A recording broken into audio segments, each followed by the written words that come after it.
So Ricky cleaning products business ఎవరెవరు చేయొచ్చు అంటే, ఎవరైనా కానివ్వండి, కొత్తగా బిజినెస్ పెడదాం అనుకుంటున్నారా వాళ్ళు చేయొచ్చు. బిజినెస్ ఎక్స్పీరియన్స్ ఉన్నది, వాళ్ళ పాత బిజినెస్ వదిలేసి ఓకే క్లీనింగ్ ప్రొడక్ట్స్లో పెడదాము, తక్కువ ఇన్వెస్ట్మెంట్లో మనకు హై రిటర్న్స్ ఉండాలి, ఎవ్రీ మంత్ సేల్ కావాలి. ప్రొడక్ట్స్ అనేది కంపల్సరీ ఎవ్రీ మంత్ సేల్ అవుతుందండి. మార్కెట్లో దీని నీడ్ చాలా ఉన్నది. సో ఎన్నో కంపెనీస్ ఉండొచ్చు, బట్ స్టిల్ మన కంపెనీ మనం డెవలప్ చేసుకోవాలి. సో అందరు ఏమనుకుంటారు, ఇంటర్నేషనల్ కంపెనీస్ ఉన్నాయి, టీవీలో కనిపిస్తుంది, అదే బాగుంటుంది అనేది. బట్ సేమ్ టైము ఆ క్వాలిటీ ఎలా ఉంటుందో మన క్వాలిటీ కూడా అలానే ఉంటుంది. ఒకటి అర్థం చేసుకోవాలంటే, టీవీలో ఎవరైతే కనిపిస్తున్నారో అంటే దానికి ఎన్ని కోట్లు ఎన్ని లక్షలు ఖర్చు పెడతారు, అది మళ్ళీ ఎండ్ కస్టమర్ మీదకి వెళ్ళి ఇస్తారు.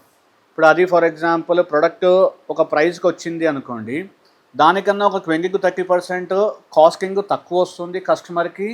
ప్లస్ దాంతోపాటు యాజ్ అ మ్యానుఫ్యాక్చరర్గా మనకు ప్రాఫిట్ మార్జిన్ బాగుంటుంది. సో మంత్లీ లైక్ 40,000 to 60,000-70,000 వరకు కూడా ఎవ్రీ మంత్ ఎర్న్ చేసుకునేటట్టు రిక్కీ క్లీనింగ్ ప్రొడక్ట్స్ వారు ట్రైనింగ్ ఇస్తారు, బిజినెస్ ప్లానింగ్ ఇస్తారు. ప్లస్ ఫ్రాంచైజీ తీసుకున్న వాళ్ళకి కంపెనీ ఎప్పుడూ సపోర్ట్లోనే ఉంటుంది.